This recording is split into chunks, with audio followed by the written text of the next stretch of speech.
ஸ்ரீமதே ராமானுஜாய நமஹ. பெருமாள் திருமொழியில் இன்னைக்கு முதல் தசகம் இருளிரிய சுடர்மணிகள் அப்படின்ற தசகத்துடைய அனுபவம் இன்னைக்கு. இதில் முதல் தசகம் ரங்கநாதன் விஷயமான தசகம்.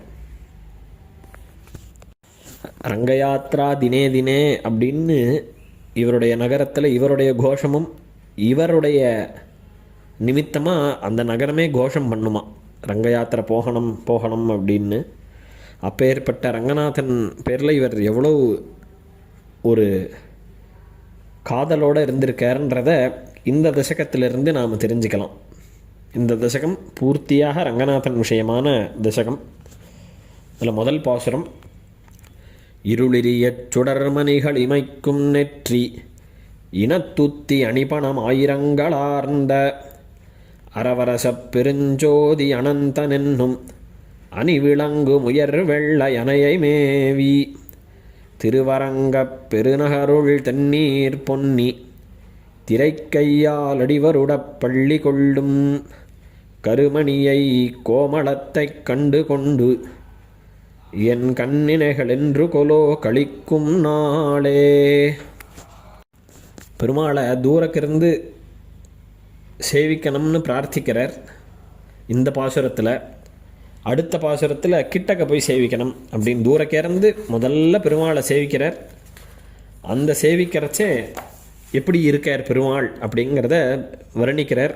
ஒரு ரஃபா சொன்னாலும் இன்டெப்த்து பெருமாள் விஷயமாக, பெருமாள் கூட பரிவாரங்கள் என்னென்ன இருக்குது அப்படிங்கிறத ஒரு ஒரு ஓவரால் விஷயமாக சாதிக்கிறார்.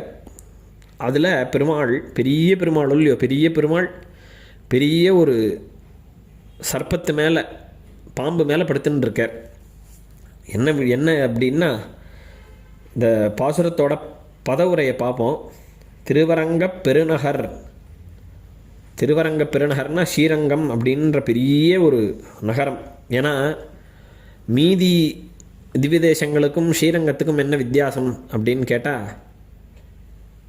மீதி திவ்ய தேசங்கள்லாம் ஒரு ஊருக்குள்ளே இருக்கும், ஏதோ ஒரு ஊருக்குள்ளே அந்த கோவில் அந்த திவ்ய தேசம் இருக்கும். ஆனால் ஸ்ரீரங்கம் அப்படிங்கிறது அந்த க்ஷேத்திரத்துக்குள்ளே ஊர் இருக்கும்.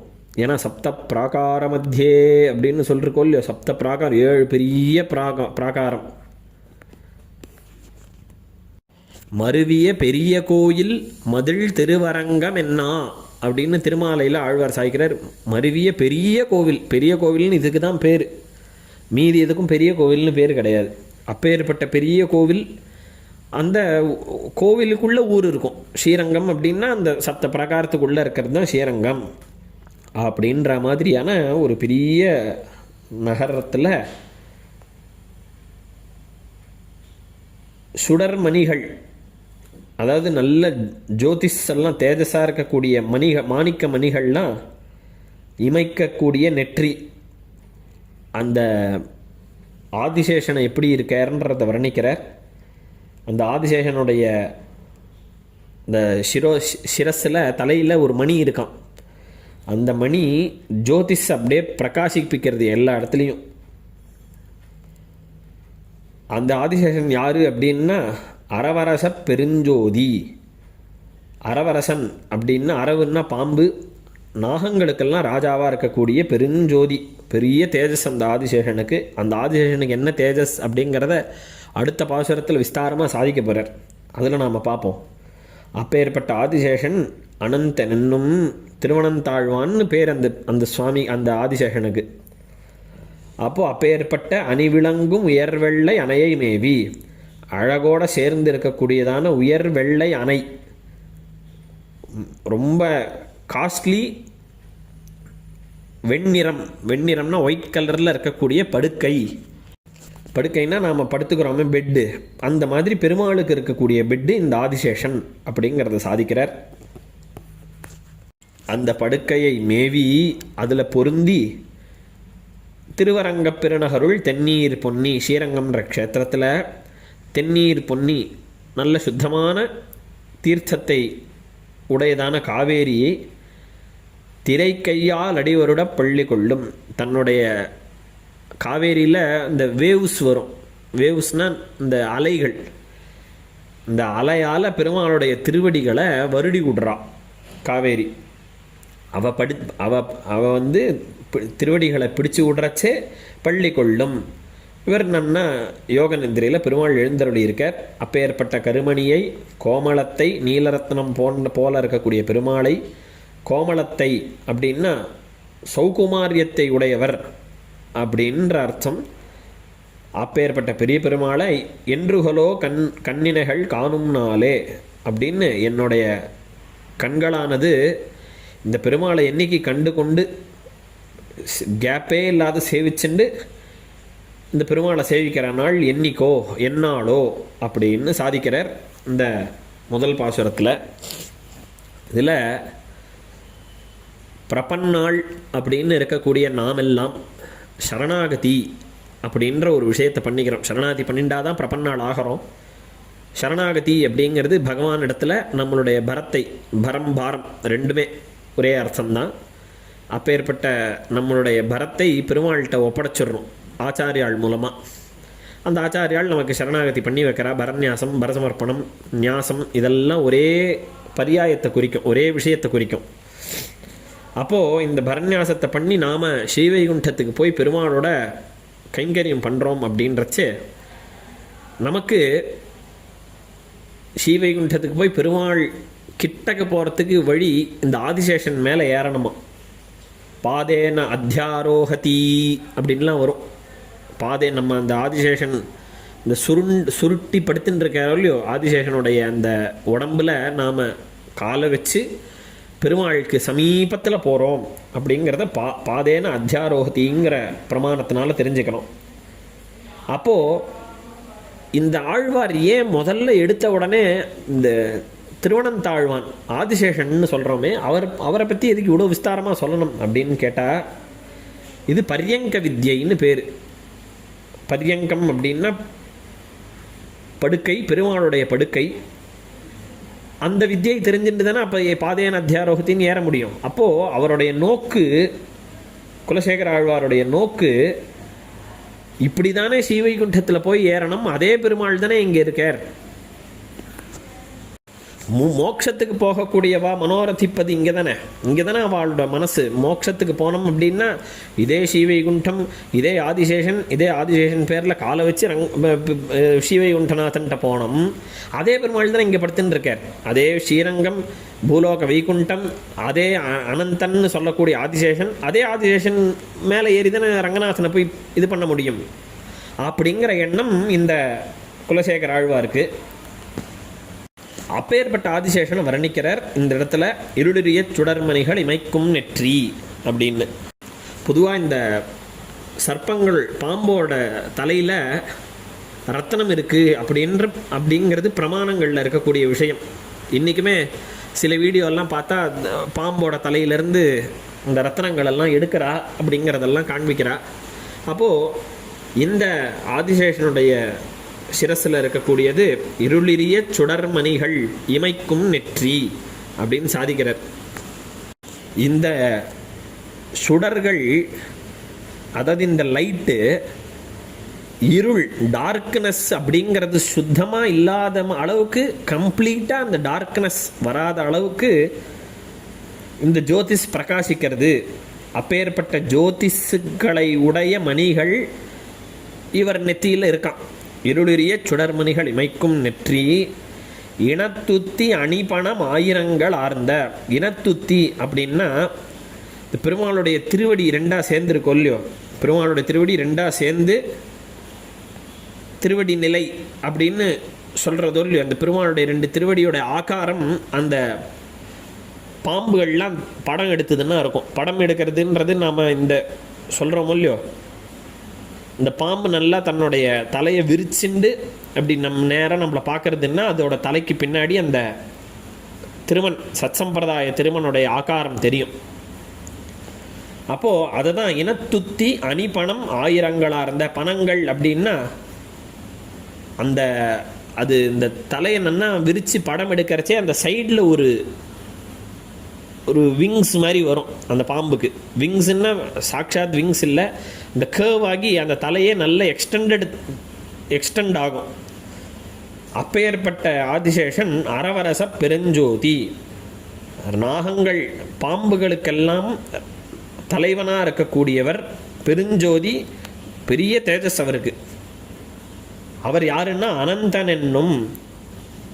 அனந்தன் ஏன் பேர்? அனந்தன்னா அன்கவுண்டபிள் அப்படின்னு. ஒரு அனந்தம்னா ஒரு அந்தம் இல்லாதவர்னு அர்த்தம்.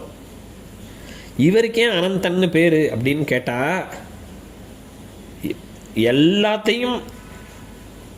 எல்லாத்துலேயும் பெருமாள் வியாபிச்சிருக்கார். ஏன்னா பெருமாள் இல்லாத இடமே கிடையாது. பெருமாள் அந்தர்பகிஷ்ச தத் சர்வம் வியாப்ய நாராயணஸ்திதா அப்படின்னு வேதம் சொல்கிறது. அந்தஹா உள்ளுக்குள்ளேயும், பகிஹி வெளியேயும், தத் சர்வம் எல்லாவற்றிலேயும், வியாப்யா நாராயணஸ்திதா பெருமாள் எல்லாத்துலேயும் வியாபிச்சு இருக்கார் அப்படிங்கிறது தெரியறது வேத பிரமாணம். அப்போது அப்பேற்பட்ட சர்வேஸ்வரன் பெருமாளை தனக்குள்ளே வச்சுக்கிறதே இந்த ஆதிசேஷன். அப்போது அதனால் இவருக்கு அனந்தன் அப்படிங்கிற திருநாமமாக இவருக்கு. அனந்தன் என்னும்னு இவரை சொல்கிறாளே. ஏன் அப்படின்னா, மீதி சர்ப்பங்களுக்கெல்லாமும் பெரிய வைபவங்கள்லாம் உண்டு. சுமுகன், வாசுகிங்கிற சர்ப்பம், தக்ஷகன் அப்படிங்கிற இந்த சர்ப்பங்கள்லாம் இருக்கே, அந்த சர்ப்பங்களுக்கெல்லாமும் பிரசித்தி உண்டு. ஆனால் அந்த சர்ப்பங்களை காட்டிலும் பகவான், இந்த பகவத் சம்பந்தம் இந்த ஆதிசேஷனுக்கு தான் இருக்குது. பகவத் பிரத்யாசக்தி அப்படிங்கிறது இந்த அனந்தனுக்கு இருக்கிறதுனால அப்பேற்பட்ட பிரசித்தியை உடையதான இந்த ஆதிசேஷன் அணிவிளங்கும் உயர்வெள்ளை அணையை மேவி. அணிவிளங்கும் அப்படின்னா, அணின்னா அலங்காரங்கள்னால பிரகாசிக்கக்கூடிய, உயர்வெள்ளை உன்னதமான ஒரு வெளுப்பான படுக்கை, அப்பேற்பட்ட ஒரு படுக்கையை மேவி, அந்த படுக்கையில் பெருமாள் எழுந்தருளி இருக்கார், பொருந்தி இருக்கார் அப்படின்னு அர்த்தம். திருவரங்க பெருநகர் அப்படின்னா வைகுண்டேத்து பரே லோகேன்னு, அந்த வைகுண்டமே இந்த ஆழ்வாருக்கு இந்த ஸ்ரீரங்கம் தானா. ஏன்னா வைகுண்டத்தில் விரஜா நதி, இந்த இடத்துல காவேரி, அங்கே ஆதிசேஷனில் பெருமாள் வைகுண்டநாதன், இங்கே ஆதிசேஷனில் பெருமாள் ஸ்ரீரங்கநாதன்.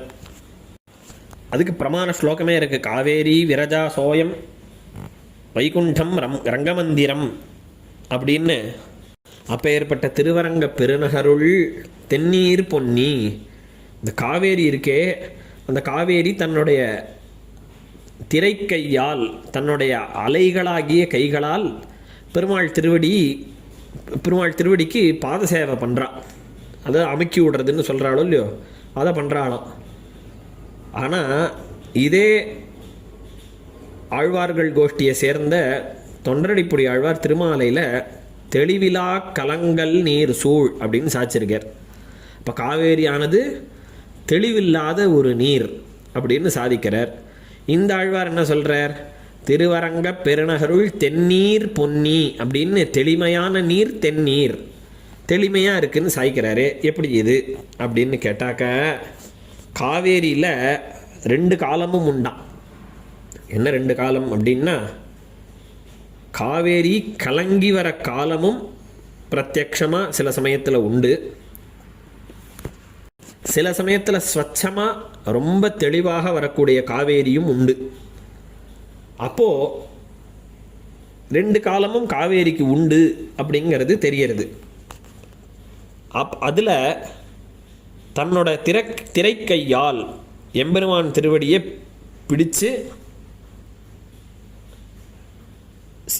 இப்படி ஒரு அர்த்தம். இப்போ எம்பெருமானுடைய திருவடியை தன்னோட திரைக்கையால் பிடிச்சதுனால அவள் தென்னீர் பொன்னியாக ஆனாள். ஏன்னா பெருமாளை போய் நாம் சேர்ந்துட்டோன்னா நமக்கு மனசில் ஒரு கலக்கம், ஒரு விதமான அழுக்கும் இருக்காதோ இல்லையோ. அப்போது பெருமாளை பாத சேவை பண்ணி இவள் தென்னீர் பொன்னியாக ஆனாள் அப்படின்னு ஒரு அர்த்தம். இன்னொரு அர்த்தம் பிரசாதம் நிம்னகாயாத்தா ஜாயமானே ஜனார்தனே அப்படின்னு பகவான் கிருஷ்ணனா அவதாரம் பண்ணுறச்சே சாதுக்கள்லாம் எப்படி இருந்தாலோ அதே மாதிரி எல்லா நதிகளும் அந்த க்ஷணத்தில் சுத்தியாக தெளிஞ்சு இருந்தாலாம். அந்த மாதிரி ரங்கநாதன் ஸ்ரீரங்கத்தில் அவதாரம் பண்ண அடுத்த க்ஷணத்திலேயே இந்த காவேரிங்கிற பொன்னி தெளிந்து அப்புறம் பெருமாளுடைய திருவடிக்கு சேவை பண்ணா அப்படிங்கிற அர்த்தமும் வரா மாதிரி இந்த பாசுரம் இருக்குது. அப்படி இந்த காவேரி தாயார் ஸ்ரீரங்கநாதனுடைய திருவடியை பிடிச்சு விடுறச்சே அதனால சுகமாக அந்த பெருமாள் கண் வளர்ந்தார். படுத்துட்டு பெருமாள் யோக நித்திரையில் இருக்காராம். திருவரங்க பெருநகருள் தென்னீர் பொன்னி திரைக்கையால் அடிவருட பள்ளி கொள்ளும், அவ அடிவருட்ரா இவர் பள்ளி கொள்றார் அப்படிங்கிற அர்த்தம் இதுலேருந்து கிடைக்கிறது. அது மாத்திரம் இல்லை, நதிகள்லாம் சமுத்திரத்துக்கு பாரியா, சமுத்திரன் ராஜா. அவர் ராஜாவாக இருக்கக்கூடிய சமுத்திரத்துக்கு ராணிகள் யாருன்னா நதிகள். ஏன்னா நதிகள் எல்லாம் போய் சங்கமமாறுது சமுத்திரத்தில். அப்போது சமுத்திரம்தான் ஹெட்டு, மீதி நதிகள்லாம் அதுக்கு ராணிகள் அப்படின்னு தெரியறது. அப்போது சமுத்திரத்திலேருந்து ஆவிர்வாவம் பண்ணதான பிராட்டி, அந்த பிராட்டிக்கு பிராட்டியின் கேள்வனாக இருக்கக்கூடிய ரங்கநாதன் நம்ம மாமியார் போய் நம்மளுடைய திருவடியை தொடலாமா அப்படின்னு யோசித்து நம்மளை திருவடி சேவை பண்ண விடாத பண்ணிடுவாரோ அப்படின்ற கலக்கம் இருந்து தான் காவேரிக்கு. அப்புறம் இல்லை பெருமாள் சர்வஸ்வாமியாக இருக்கக்கூடிய பகவானுடைய அங்கீகாரம் கிடச்சிதான். சரி நீங்கள் பண்ணலாம் அப்படின்னு சொல்லி பெருமாள் சொன்னதுனால சந்தோஷத்தினால தென்னீர் அப்படின்ற ஸ்தானம் கிடச்சிதான். தென்னீர்னா சுத்தியானாள் அப்படிங்கிற ஸ்வபாவம் ரங்கநாதன் அங்கீகாரத்தினால கிடச்சிது அப்படின்னு சாதிக்கிறா. தென்னீர் அப்படிங்கிறதுக்கு எப்படி விரஜா நதி நிர்மலமாக இருக்கக்கூடிய நதியோ எப்படி அந்த பேர் பெற்றதோ, விரஜைங்கிறது ரொம்ப சுத்தமான தீர்த்தம். அந்த தீர்த்தம் ஒரு அழுக்கு கூட கிடையாது அந்த தீர்த்தத்தில். எப்படி அந்த விரஜை வைகுண்டநாதனுடைய அனுகிரகத்தினால அந்த ஒரு ஸ்தானம் சுத்தமான நதி விரஜா அப்படிங்கிற பேர் பெற்றதோ, அதே போல் ரங்கநாதனுடைய அனுகிரகத்தினால இந்த நதி காவேரிங்கிற நதி தென்னீர் அப்படிங்கிற ஸ்தானத்தை பெற்றது. அப்பேற்பட்ட ஆதிசேஷன், அப்பேற்பட்ட காவேரி, இந்த காவேரி அடிவருட பள்ளி கொண்டிருக்க பெருமாள் யாருன்னா கருமணியை கோமளத்தை. அந்த ஆதிசேஷன் பேரில் எழுந்தருளி இருக்கார் பெருமாள். அவரை பார்த்தா கருமணி மாணிக்கக்கல் எப்படி இருக்குமோ அந்த மாதிரி இருக்காராம் பெருமாள்.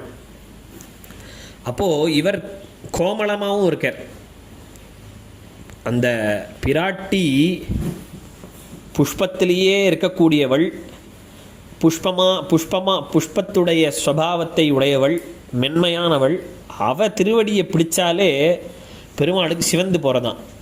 மலர்மகள் கைவருட மலர்போதில் சிவந்தன. இந்த மலர்மகளாகிய பிராட்டி பெருமாளுடைய திருவடிக்கு பாத சேவை பண்ணுறச்சே அப்போ பெருமாளுடைய திருவடிகள்லாம் சிவந்து போகிறது அப்படின்னு சாதிக்கிறார். அப்போது கோமளஸ்வபாவம், அதாவது ரொம்ப மென்மையான சுபாவம் இருக்கக்கூடிய இவருடைய திருவடி எவ்வளோ மென்மையாக இருக்குங்கிறது இதுலேருந்து தெரியறது.